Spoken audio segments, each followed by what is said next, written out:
오늘은 마가복음 9장 14절에서 29절까지 말씀 보겠습니다. 어제 주님은 변화산에서 자신의 신성, 죽음, 부활을 제자들에게 체험학습으로 가르쳐 주셨습니다. 이 변화산에서 특이한 점은 모세와 엘리야가 예수님 앞에 나타났다는 것입니다. 그 이유는 예수님의 이 신성, 죽음, 부활을 증거해 주시기 위해서 그런 것이죠. 구약은 모세의 율법과 이 선지자의 예언으로 이렇게 두 가지로 구성이 되어 있습니다. 그래서 구약의 율법의 대표인 모세가 나타났고요. 또 선지자들의 대표인 엘리야가 나타나서 구약의 모든 핵심 내용이 예수님의 신성, 죽음과 부활을 가르치고 있다는 것을 증거해 주신 것입니다. 이 예수님의 신성, 죽음, 부활은요, 우리들의 구원에도 굉장히 필요하지만 또 하나, 이 복음의 사역에도 이게 필수적인 핵심 요소입니다. 그래서 확실한 믿음을 갖는 게 굉장히 중요해요. 이 믿음이 흔들리면 구원과 우리의 복음의 사역이 다 흔들리게 되어 있습니다. 영원히 흔들리는 거죠. 이제 곧 예수님은 십자가에서 죽고 부활하신 다음에 승천하셔야 됩니다. 이 복음의 사역을, 땅끝까지 복음을 전하는 이 선교의 사명을 제자들에게 맡겨주셔야 돼요. 근데 이 제자들에게 예수님의 신성에 대한 믿음, 예수님의 십자가 죽음과 부활의 의미를 깨닫고 믿어야 하는데 아직 그 믿음이 잘 준비되지가 않은 겁니다. 그래서 계속적으로 예수님께서는 이 세 가지를 가르쳐 주시는 거예요. 그렇다면 제자들이 예수님의 신성, 죽음, 부활을 믿기 때문에 복음의 사명을 잘 감당하게 될까요? 사역에 승리하게 될까요? 아닙니다. 한 가지를 더 갖춰야 돼요. 그것이 기도입니다. 그래서 어제 본문의 변화산에 이 제자들을 기도하러 함께 올라가신 것입니다. 기도할 때 예수님이 변화되죠. 예수님의 신성을 보게 됩니다. 기도할 때 모세와 엘리야가 나타나서 예수님의 죽음과 부활을 더 확실하게 깨닫도록 도와주는 거죠. 그러니까 이 기도가 있을 때 예수님을 더 깊이 알게 되는 거죠. 예수님의 십자가의 죽음과 부활의 의미를 더 확실하게 깨닫고 믿게 되는 것입니다. 성령께서 역사하시기 때문이죠. 그리고 복음의 사명에도 이 기도가 승리에 대단히 중요한 요소가 됩니다. 오늘 본문도 기도에 대한 교훈을 우리들에게 주고 있는데요. 두 가지로 살펴보겠습니다. 첫 번째는 자기 경험을 의지하지 말고 기도하라는 것입니다. 우리가 기도하지 않는 그 이유 중에 하나는 우리의 과거의 경험을 많이 의지하기 때문입니다. 오늘 본문에서 그 점을 지적하고 있습니다. 예수님께서 변화산에서 내려오셨어요. 그러자 이 산 아래에서 굉장히 큰 소동이 벌어졌습니다. 이 귀신 들린 자의 아버지가 자기 아들을 데리고 제자들에게 나왔어요. 근데 이 제자들이 귀신을 쫓아내지 못하는 것입니다. 그래서 주위의 많은 사람들에게 조롱을 당하고 있었습니다. 제자들이 아무리 힘주어서 이 귀신 보고 나가라고 명령을 해도 귀신들이 꼼짝도 하지 않았어요. 예수님은 그 귀신 들린 자를 데려오게 해서 말씀으로 그 귀신을 쫓아내 주셨습니다. 나중에 제자들이 예수님께 질문합니다. 예수님, 왜 우리들은 귀신을 쫓아내지 못합니까? 그러자 예수님께서 28절에 이렇게 대답을 주셨습니다. 집에 들어가매 제자들이 종영이 묻자오되 우리는 어찌하여 능히 그 귀신을 쫓아내지 못하였나이까? 이르시되 기도 외에 다른 곳으로는 이런 유가 나갈 수 없느니라. 기도 외에는 이런 종류의 귀신들이 나갈 수 없다라는 겁니다. 왜 제자들이 기도하지 않았을까요? 마가복음 6장을 보면 제자들이 귀신을 쫓아냈습니다. 그런 경험이 있었어요. 마가복음 6장 7절 읽어보겠습니다.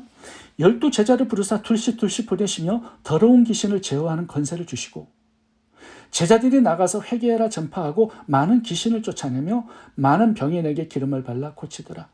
마가복음 6장을 보시면 이미 제자들은요, 귀신들을 명령해서 쫓아내고 이 승리의 경험들이 있었습니다. 그런데 지금은 그게 되지 않아요. 귀신들이 말을 듣지 않습니다. 명령을 내려도. 왜 그랬을까요? 과거에는 귀신들이 항복하고 나갔어요. 근데 지금은 그렇게 되지 않습니다. 예수님은 이 기도가 없기 때문이다라는 걸 지적해 주셨습니다. 제자들은 과거에는 많이 기도했어요. 근데 지금은 별로 기도하지 않았던 것 같습니다. 제자들의 모습을 이렇게 늘 보면은 잠을 자잖아요. 제자들은요, 과거에 귀신을 쫓아냈기 때문에 과거의 경험만 믿고 의지했습니다. 그 경험으로 오늘도 귀신이 나갈 것이라고 생각을 한 거죠. 근데 예수님은 과거에 그런 승리를 가져도 기도하지 않으면 능력이 나갈 수 없다라는 말씀을 하시는 거예요. 이 제자들은 물론 기도했을 겁니다. 근데 예수님께서 원하시는 기도를 하지 않았다라는 거예요. 예수님께서 원하시는 기도가 무엇이었을까요? 이 순간에. 하루에 몇 시간씩 기도하는 거, 그거 의미하는 게 아닙니다. 그렇게 5시간씩 이렇게 기도하는 사람이 얼마나 되겠습니까? 또 그런다고 귀신이 나가는 게 아니에요. 매일 기도는 많이 하지만 영적으로는 무능하고요. 또 주님과의 관계가 깊지 않은 성도님들도 많이 있습니다. 물론 기도의 양도 중요하지만 오늘 본문에서 주님께서 기도를 말씀하실 때는 기도의 양을 얘기하는 게 아닙니다. 예수님께서 말씀하시는 어떤 기도가 있다라는 거예요. 마가복음 6장에서는 제자들이 분명한 경험을 했습니다. 예수님의 이름으로 귀신을 떠나가게 했습니다. 그런데 그 경험이 지금 이 순간 나의 경험이 또 되기 위해서는 여전히 기도가 또 있어야 한다라는 거죠. 기도하면서 하나님, 이것은 우리가 할 수 없는 일입니다. 이렇게 기도를 시작해야 되는 거죠. 우리가 할 수 없는 일이고 우리는 무지하고 무능합니다. 과거에 경험을 했지만 사실은 이건 본래 우리가 할 수 있는 일이 아닙니다, 주님. 하나님께서 우리를 통하여 지금 일하여 주옵소서. 할 수 없는 일을 맡았습니다. 여기에 하나님의 권능이 필요합니다. 이런 기도가 필요한 거죠, 우리들에게. 주님, 이 순간 어떻게 하기를 원하시나요? 이 자리에서 귀신을 쫓아내기를 주님 원하십니까? 이렇게 물어야 했죠. 왜요? 이 제자들은 주인이 아니라 종이잖아요. 종이 무슨 일을 할 때는 주인에게 물어보고 해야 되겠죠. 이 귀신을 쫓아내는 것이 주님의 뜻입니까? 주인에게 물어봐야 되겠죠. 주님은 이 기도를 원하셨다라는 겁니다. 그런데 제자들은 과거의 경험을 의지했어요. 과거에도 나갔기 때문에 오늘도 나갈 것이라고 생각한 거죠. 과거의 승리를 해도 지금 또 주님을 의지하고 주님의 뜻을 묻고 주님께 기도해야 된다고 말씀하신 겁니다. 기도라는 게 단순히 시간을 정해서 기도하는 어떤 행위가 아니라 순간순간 내 경험, 내 지식, 내 능력을 부인하고 주님을 찾고 의지하는 것이 기도입니다. 기도하면서 주님, 저는 할 수 없는 자이고 지금 상황은 할 수 없는 상황이고 그러나 이 일을 할 수밖에 없는 나의 현실입니다. 주님, 나의 무능함이 너무나 큽니다. 어떻게 하면 좋을까요? 주님, 지금 어떻게 하기를 원하십니까? 이런 기도를 제자들이 하기를 원했던 것입니다. 과거의 경험에 의지해서 일을 하니까 내 생각에 이렇게 하면 될 거라고 생각하면서 일을 추진하니까 안 되었던 것입니다. 이런 경우가 우리들의 삶에 참 많습니다. 사도 바울이 탁월한 선교사였어요. 대단한 복음의 승리와 성공을 거두었습니다. 수많은 교회가 개척되었잖아요. 수많은 제자들이 세워졌잖아요. 과거의 승리가 대단했습니다. 그러니까 오늘도 과거의 경험을 가지고 일을 하기 시작했습니다. 하나님께 뜻을 묻지 않고 복음을 전하러 다닌 거예요. 하나님의 뜻은 유럽으로 가서 복음을 전하는 것이었는데 사도 바울은 아시아로 가기를 원했습니다. 자기 생각, 자기 과거의 경험으로 결정한 것이죠. 아시아로 가겠다. 근데 나중에 성령님께서 너 유럽으로 가서 복음을 전하라고 가르쳐 주셨습니다. 사도행전 16장 6절을 보겠습니다. 성령이 아시아에서 말씀을 전하지 못하게 하시거늘 부르기와 갈레아다 땅으로 다녀가. 나중에야 깨달아요. 이제 일이 잘 추진이 안 되니까 기도했던 거죠. 그때 주님께서 가르쳐 주신 것입니다. 너의 방향은 아시아가 아니라 유럽이다. 제가 오래전에 한 교회의 설교를 초대받아서 설교를 하러 갔습니다. 근데 제가 다른 교회에서 설교를 초빙받을 때는요, 우리 교회에서 했던 설교를 가져갑니다. 그게 쉬우니까요. 내 생각에 그 설교들이 다 있잖아요. 한번 해본 것이기 때문에 또 쉽고. 그래서 거기에 재직 임명을 하는데 저를 강사로 초빙을 해주셔가지고 여러 번 거절했는데 너무 완강해서 제가 가게 되었어요. 근데 옛날에 이제 과거에 했던 설교들을 뒤져보니까 재직 수련회에 했던 설교가 있습니다. 그래서 그걸 가져갔어요. 다 외웠기 때문에 설교 원고를 안 보고 설교를 시작을 했습니다. 근데 한 10분 지나가지고요, 설교가 꼬이기 시작했어요. 이게 설교가 잘 안 되는 겁니다. 잘 안 나오고. 성도들은 졸기 시작합니다. 벌써 입신에 들어간 성도들도 몇 명 있어요. 얼마나 제가 당황하고 식은땀을 흘렸던지요. 그 목사님께 굉장히 미안했습니다. 제 뜻대로 설교가 잘 안 되었어요.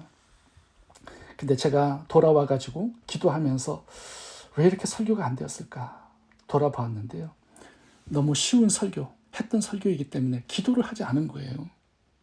주님, 어떤 메시지를 준비해야 되죠? 어떤 마음으로 준비해야 되죠?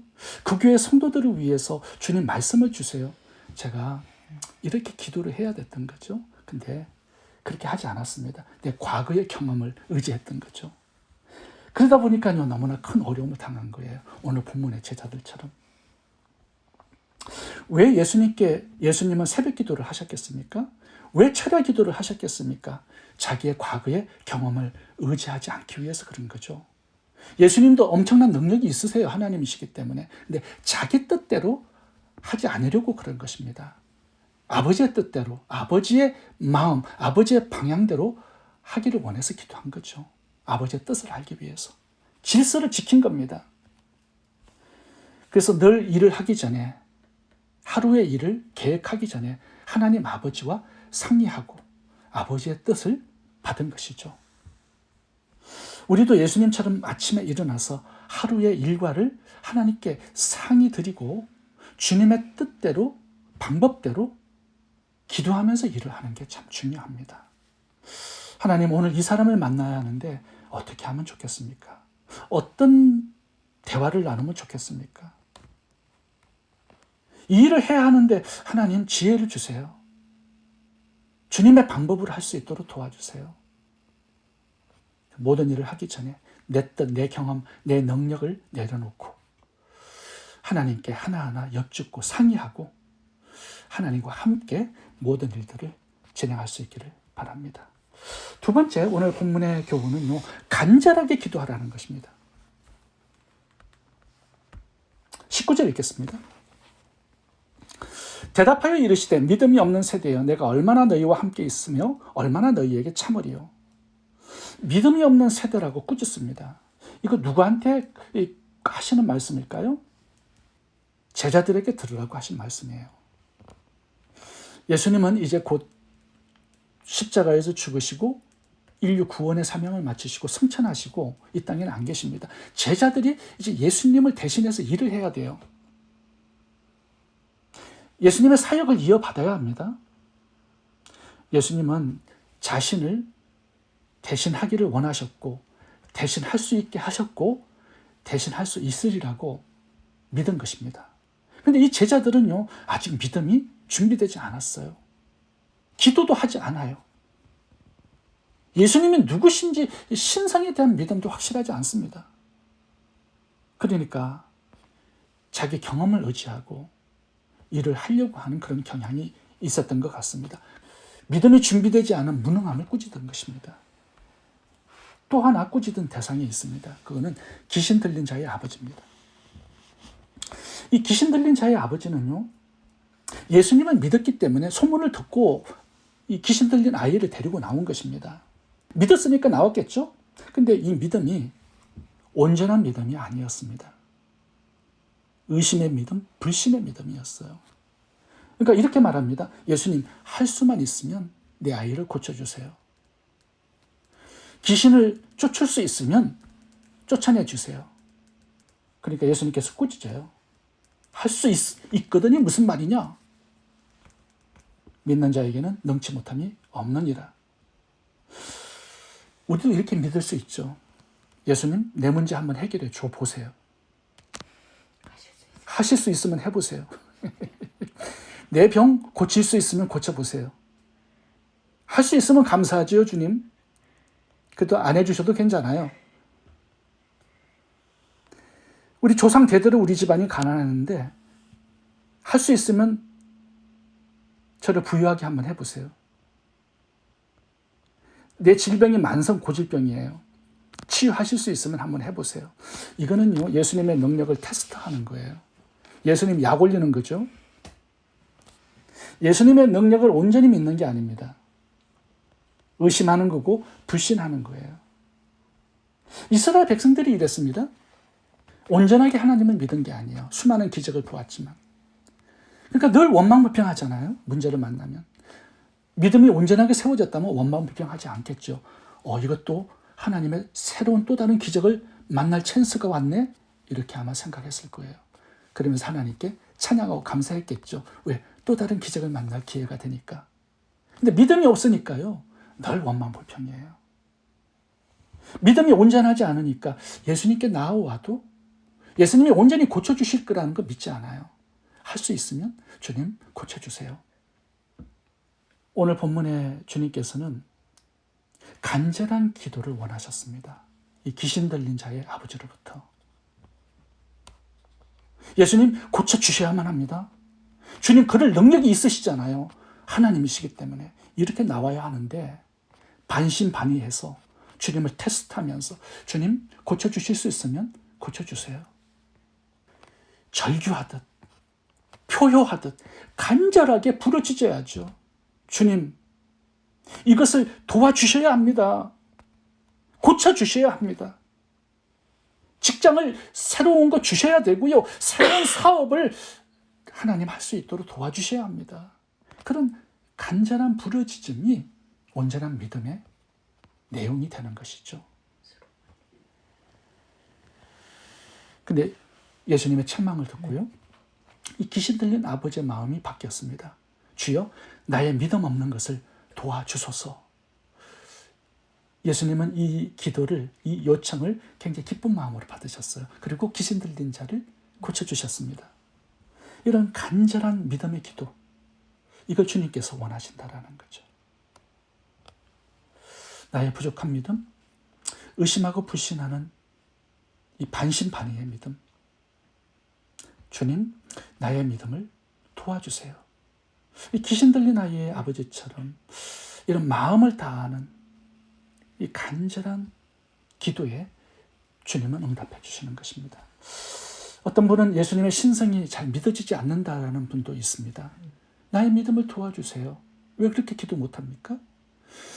예수님의 죽음과 부활이 잘 깨달아지지 않아요. 주님, 나의 믿음을 도와주세요. 이런 기도가 필요합니다. 다윗은 말씀을 볼 때 항상 내 눈을 열어 주님의 기이한 법을 보게 해주세요. 이런 기도를 드렸어요. 우리도 이런 간절한 기도가 있어야 합니다. 내 경험 의지하지 말고 어떤 일을 하기 전에 먼저 주님의 뜻을 묻고 기도하시기 바랍니다. 또 의심하지 말고 간절한 마음으로 기도하시기 바랍니다. 주님께서 우리의 기도에 응답해 주실 것입니다. 기도하겠습니다.